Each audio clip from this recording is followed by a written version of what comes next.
ஐயா வணக்கம். வணக்கம் வணக்கம். இந்த குளிர்காலத்தில் இந்த குதிகால் வலின்னு கொஞ்சம் அதிகமாக வரும் எல்லாருக்கும்.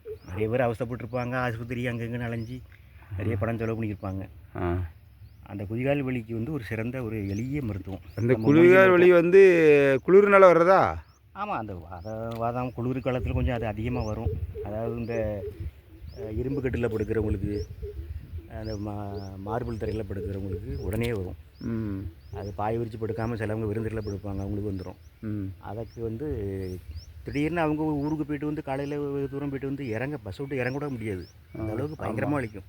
ஏன்னா எனக்கு அந்த அனுபவம் உண்டு. நம்ம சொல்கிறதெல்லாம் அனுபவம் தான். அதுக்கு வந்து ஒரு சின்ன ஒரு சிம்பிளான ஒரு எளிய தீர்வு இருக்குது. நிச்சயமாக தெரியாமல் எல்லாரும் எளிய தீர்வு மட்டும் இல்லை, நிரந்தர தீர்வு. ஆமாம், இது தெரியாமல் நாங்கள்லாம் ஆஸ்பத்திரி போய் ஒரு ஸ்கேன் எடுத்து மாத்திரை தின்ட்டு நடக்கும். நீங்கள் ஏதாவது எளிய தீர்வு சொல்லுங்கய்யா. வேறு ஒன்றும் இல்லை, என்ன இருக்குல்ல, இது ஒரு ஃபோட்டோ எடுங்க. அது என்னது? இதுதான் எருக்கஞ்செடி. ஆமாம், எருக்கஞ்செடி. இது மருந்தா? இது வந்து என்ன செய்யணும்னு கேட்டிங்கன்னா, ஒரு ஒரு ஒரு 7-8 விதையை பறிச்சுக்கிடணும். இலையை பறிச்சுக்கிட்டு இதை வீட்டுக்கு கொண்டு போய் ஒரு செங்கல் எடுத்துக்கிடணும். கொஞ்சம் புது செங்கலாக இருக்கணும். அதை கொண்டு நம்ம வீட்டில் இப்போ எல்லாம் கேஸ் அடுப்பு தான் இருக்குது. அதனால் கேஸ் அடுப்பில் நல்ல நல்ல நல்ல அப்பப்போ அதிகமாக வர்ற இடத்துல வச்சு கொஞ்சம் சூடுபடுத்திக்கிடணும். சூடுபடுத்தினா ரொம்ப செவக்கலை சூடுபடுத்தின அவசியம் இல்லை. ஓரளவுக்கு ஒரு 5 நிமிஷம் 6 நிமிஷம் ஆகும், சூடாயிரும். அதுக்கப்புறம் அந்த செங்கல் எடுத்து வெளியே வச்சு இந்த இலைகளை மேலே பரப்பி வைக்கணும். சரி. மேலே ஒரு குறுக்கால, அதாவது தலையில் பரப்பி வைக்கணும். பரப்பி வச்சுட்டு அந்த சூடு பொறுக்கிற அளவுக்கு இருக்கணும் உங்களுக்கு. அதான் ரொம்ப சூடாக பார்த்துக்கணும். குதிகாலம் இந்த மாதிரி வைக்கணும். இப்படி இப்படி மாற்றி மாற்றி 2 காலையும் அந்த இலை மேலே வைக்கணுமா? சூடான இலை மேலே வைக்கணும். அப்புறம் 2வது பாதங்களை வச்சுக்கணும். ஒவ்வொரு பாதமாக வச்சுக்கணும். இப்படி வச்சு எடுக்க எடுக்க உங்களுக்கு ரொம்ப சுகமாக இருக்கும். சிலவங்களுக்கு அடுத்த நாளே வலி குறைஞ்சிரும். அந்த வலி இருக்காது. ஆனால் நீங்கள் தொடர்ந்து ஒரு 4 நாள் செய்யணும். செஞ்சாங்கன்னா அடுத்த வருஷம் இந்த மாதிரி, சிலவங்களுக்கு வருஷம் இந்த மாதிரி பனிக்காலங்களில் வரும், இந்த பிரச்சனை வரும். அடுத்த வருஷம் இந்த பிரச்சனையே அவங்களுக்கு இருக்காது. அது ஒரு நிரந்தர தீர்வாக கிடைக்கும். அப்படி லேசாக தெரிஞ்சதுன்னா உடனே இதை அடுத்த வருஷம் செய்யுங்க. இதை ஒரு 4 ட்ரிப்பு செய்யணும்.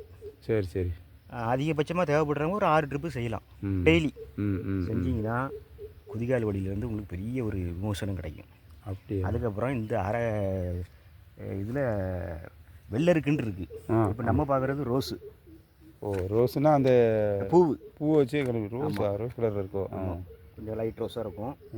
இதில் வந்து வெள்ளை இருக்குன்னு இருக்குது. அந்த வெள்ளை இருக்க வந்து அபூர்வமாக தான் எங்கேயாவது இருக்கும். அது இதோட சிறப்பானதா? இதோட ரொம்ப சிறப்பானது. இப்போ இதுவே எல்லா இடத்துலையும் கிடைக்கும். இதுவே போதும். வெள்ளை இருக்கு கிடைச்சா ரொம்ப ஒரு சிறப்பான ஒரு பலனை கொடுக்கும். சரி, இதில் ஒரு 2 இலையை பறித்து உங்கள் கையால் பறித்து